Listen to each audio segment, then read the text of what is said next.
Bismillahirrahmanirrahim. Assalamu alaikum. Dear students, now we are going to study a very important topic, that is absolute potential energy.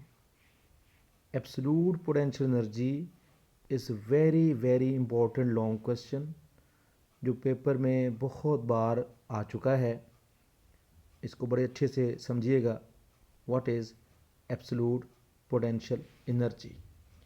Absolute potential energy actually work होता है जो हम किसी भी body को surface of earth से infinity पे ले जाते हैं. क्यों भी इन्फिनिटी पे क्या है? इन्फिनिटी पे जो ग्रेविटी की फोर्स होती है वो ज़ीरो हो जाती है. इसलिए अगर किसी चीज़ को सरफेस ऑफ अर्थ से हमने ग्रेविटी के बाहर लेके जाना हो, इन्फिनिटी पे लेके जाना हो, तो जितना वर्क करेंगे वो उस बॉडी की एब्सोल्यूट पोटेंशियल एनर्जी कहलाता है. एब्सोल्यूट पोटेंशियल एनर्जी क्या है? Absolute potential energy is the amount of work done in moving a body from surface of earth. ये सरफेस ऑफ अर्थ है. Surface of earth to a point at infinity where gravitational force acting on the body becomes zero या negligible हो जाती है, is called absolute potential energy. और उसको हम denote करते हैं यू से. U is equal to minus capital G capital M small M over capital R. ये इसका मैथमेटिकल फार्मूला है जो हम ड्राइव करेंगे. U is equal to minus capital G, capital M, small m over capital R. So the amount of work done in moving a body from surface of Earth to a point at infinity where gravitational force becomes zero is called absolute potential energy. ये इसकी definition हो गई. Now इस purpose के लिए let us consider we have a body of mass m और वो पड़ा हुआ surface of Earth से या किसी r डिस्टेंस पे. आर डिस्टेंस पे इसलिए है कि कुछ डिस्टेंस तक अर्थ से कुछ डिस्टेंस तक फोर्स ऑफ ग्रेविटी कांस्टेंट रहती है, तो वो जो वर्क होता है वहाँ पे सेम रहता है. So consider a body of mass M at distance R from the centre of earth. The gravitational force of attraction on the acting on the body is F is equal G capital M small M over R square. इसमें capital G mass of earth है, small M mass of the body है. आप देख सकते हैं F और are square आपस में क्या है? आपस में ये इन्वर्सली प्रोपोर्शनल हैं. एफ और आर स्केयर आपस में इन्वर्सली प्रोपोर्शनल है. मतलब आर बढ़ने से एफ की वैल्यू जो है वो कम हो जाएगी. ग्रेविटेशनल फोर्स जो है उसमें कमी वाक़या हो जाएगी. जैसे जैसे हम अपवर्ड जाएंगे आर की वैल्यू बढ़ती है, जिसकी वजह से as the distance from the centre of earth increases as the distance from the centre of earth increases yes as the distance from center of earth increases f decreases. ठीक है, क्योंकि f और r square आपस में क्या है? Inversely proportional. इसको हम इन्वर्स स्क्वायर लॉ भी कहते हैं. वर्क का फार्मूला हम जानते हैं w is equal to F dot d होता है. इसमें जो f है ये कांस्टेंट फोर्स होती है जो कि f dot D is equal F D cos theta होता है. इसमें f कांस्टेंट होनी चाहिए, लेकिन यहाँ पे हम जानते हैं f कांस्टेंट नहीं है, f is not constant, so we can not do work. हम इस फार्मूला को अप्लाई नहीं कर सकते हैं. इस पर्पज़ के लिए हमें जो फोर्स है उसको कांस्टेंट रखना पड़ेगा, क्योंकि work is done only when force remains constant. Work is done only when force remains constant. ये फार्मूला एप्लीकेबल ही तब है जब फोर्स कांस्टेंट रहे. लेकिन हमारे केस में जो फोर्स है वो कांस्टेंट नहीं है, क्योंकि एफ और आर स्केयर आपस में इन्वर्सली प्रोपोर्शनल हैं. इसलिए जो फोर्स है वो वेरी कर रही है. सो देखिए अब हम क्या करते हैं. सो इस पर्पज़ के लिए हम फोर्स को कांस्टेंट रखेंगे और इसके लिए हम पाथ को छोटे छोटे हम इंटरवल में डिवाइड कर देंगे. सारे पाथ को जो छोटे छोटे पैचेस में, डिस्प्लेसमेंट पैचेस में डिवाइड कर देंगे. और हर एक पैच का जो डिस्टेंस होगा उसके बीच में वो हम बहुत स्मॉल डेल्टा आर रखते हैं. ये हमने क्या किया? ये सरफेस, ये अर्थ ली है, ये हमारे पास अर्थ है. इसकी यहाँ ये सेंटर से डिस्टेंस आर डिस्टेंस पे एक बॉडी है. फिर यहाँ से जो फोर्स चेंज होना शुरू हुई तो हमने इसको छोटे छोटे पैचेस में डिवाइड कर दिया.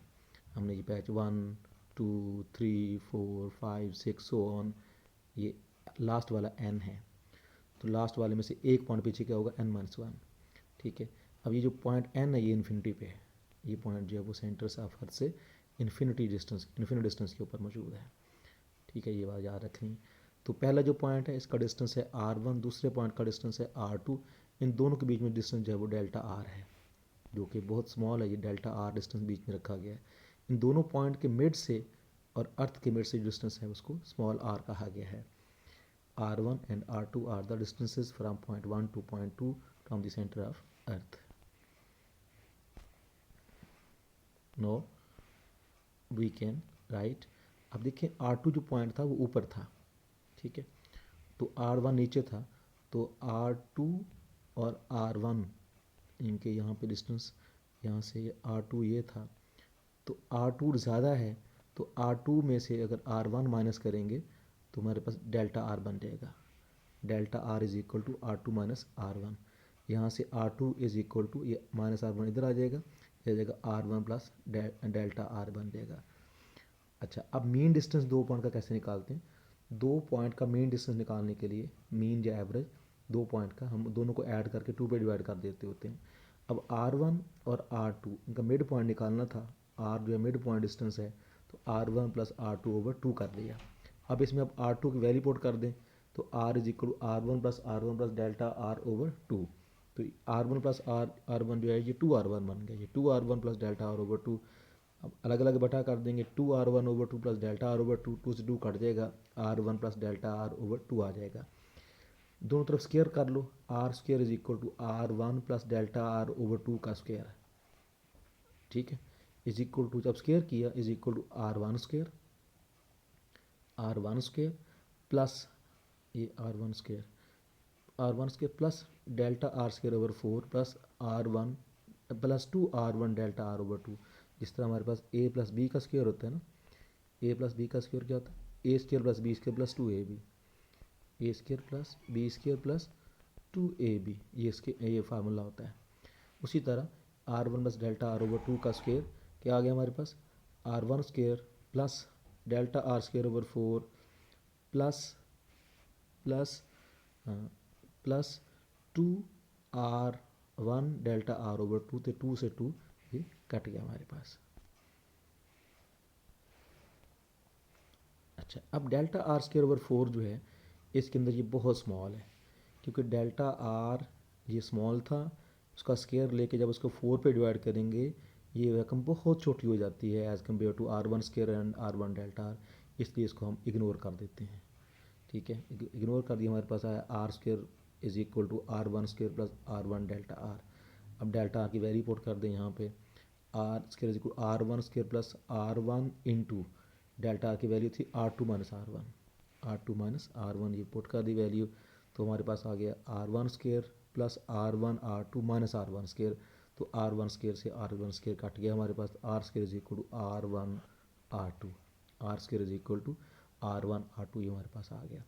सो फोर्स का फार्मूला था F is equal G capital M small M over R square, तो आर स्क्वायर की वैल्यू r1 r2 हमने पुट कर दी है। अब वर्क निकालना है हमने, तो इसके लिए हम क्या करेंगे, वर्क का formula W is equal to F dot D या F D cos theta use करते हैं। थीटा जो है क्योंकि हम अपवर्ड जा रहे होंगे, थीटा की वैल्यू 180 बनेगी, तो 180 कॉस 180 जो तो -1 होता है, तो हमारे पास आ गया माइनस एफ डी, तो जो f की वैल्यू हम पुट कर देंगे minus capital G capital M small M over r1 r2 into delta r। अब इसमें डेल्टा r की जो वैल्यू है ये हम पुट कर सकते हैं, तो ये हमारे पास बन गया f is equal to delta की वैल्यू r2 माइनस r1 ये पुट कर दी गई है, और हमारे पास जो है ये minus capital G capital M small m into delta r की value r2 minus r1 over r1 r2, फिर अलग अलग डिवाइड कर दें, ये हमारे पास आ गया minus capital G capital M small m into 1 over r1 minus 1 over r2। ये वर्क डन आ गया from 1 point to another point. Similarly work from point 2 to 3 is equal minus capital G capital M small m into 1 over r2 minus 1 over r3।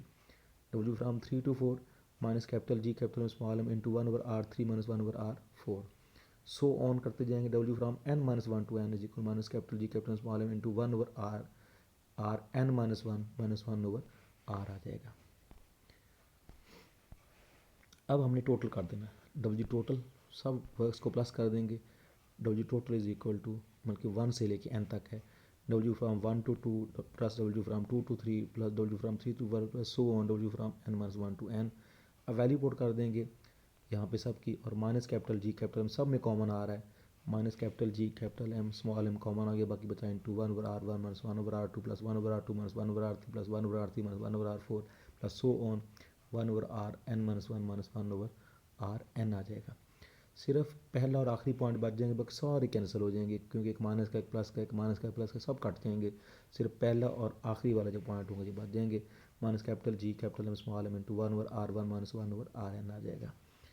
अब क्योंकि N point जब infinity पे है so R N की value infinity put करेंगे, जब आप इनकी वैल्यू इन्फिनिटी पुट करेंगे समथिंग इन्फिनिटी बिकम 0, तो हमारे पास डब्ल्यू फ्राम 1 to इन्फिनिटी आ जाएगा, minus capital G capital M small m into 1/r1 आ गया। सो अच्छा, अब जो आर पॉइंट है और जो डिस्टेंस है जितना बढ़ेगा तो यू की वैल्यू माइनस में कम होगी, तो वर्क की एब्सोल्यूट इसको हम कहते हैं एब्सोल्यूट पोटेंशियल एनर्जी। जो वर्क है हमने कर लिया ये आ गया is equal to minus capital G capital M small M over जो R1 है उसको हम R पुट कर सकते हैं। सो क्योंकि वहाँ तक जो ग्रेविटेशन फोर्स है वो कांस्टेंट है, सो ये हमारे पास एब्सोल्यूट पोटेंशियल एनर्जी बन गया। अब R जो है स्मॉल r जैसे जैसे बढ़ता जाएगा तो पोटेंशियल एनर्जी की वैल्यू वो नेगेटिव में कम होती जा रही है। जो चीज़ नेगेटिव में कम हो तो बढ़ती होती है, इसका मतलब ऐसे आर बढ़ रहा है, यू की वैल्यू नेक्स्ट लेस नेगेटिव हो रही मीन बढ़ रही है। Greater the mass of the body greater will be the absolute potential energy. इसी तरह मैस ऑफ द बॉडी जितनी ज़्यादा होगी उतनी पोटेंशियल एनर्जी ज़्यादा होगी। तो हम लिखेंगे in general absolute potential energy को लिख सकते हैं U G absolute potential energy is equal to minus capital G capital M small M over capital R. ये सरफेस ऑफ अर्थ से आ जाएगा। अब इसमें मुख्तलिफ आगे पॉइंट बताए गए हैं कि इसके अंदर से क्या हमें अखज़ क्या किया है। When a body moves from away from the surface of earth R increases potential energy increases क्यों? क्योंकि नेगेटिव में कम हो रही है। एब्सोल्यूट पोटेंशियल एनर्जी जो इन्वर्सली प्रोपोर्शनल टू ये माइनस आर है, तो जैसे आर की वैल्यू बढ़ रही है यू की वैल्यू माइनस में कम हो रही है, इसलिए हम कहेंगे यू की वैल्यू जो है ये you mean absolute potential energy है ये इस तरह बनेगा क्योंकि capital G capital M small m constant है, तो आर की वैल्यू बढ़ रही है, इसका मतलब यू की वैल्यू माइनस में कम हो रही है तो मीन बढ़ रही है। ठीक है, when a point falls towards the surface of earth R decreases potential energy वो भी डिक्रीज कर रही होगी। अच्छा, इसी तरह the choice of zero point at is arbitrary. अब जहाँ पे मर्ज़ी हम चाहें जो है वो हम जो जिसको हम कहते हैं रेफरेंस पॉइंट उसको ले सकते हैं, ये हमारे ऊपर डिपेंड करता है। We can take the surface of earth और द पॉइंट एट इन्फिनिटी है ज़ीरो रेफरेंस पॉइंट, तो हम सरफेस ऑफ अर्थ को या इन्फिनिटी वाले पॉइंट को जो हम रेफरेंस पॉइंट ले सकते हैं। इसी तरह the difference of potential energy in 2 points is significant. The change in potential energy as we move a body above the surface of earth will always be positive। Change in potential energy जो होगी वो हम हमेशा positive होगी। जब हम 2 points का लेंगे तो वो पोटेंशियल एनर्जी जो है वो पॉजिटिव में आएगी। That's all from here. अल्लाह हाफिज़।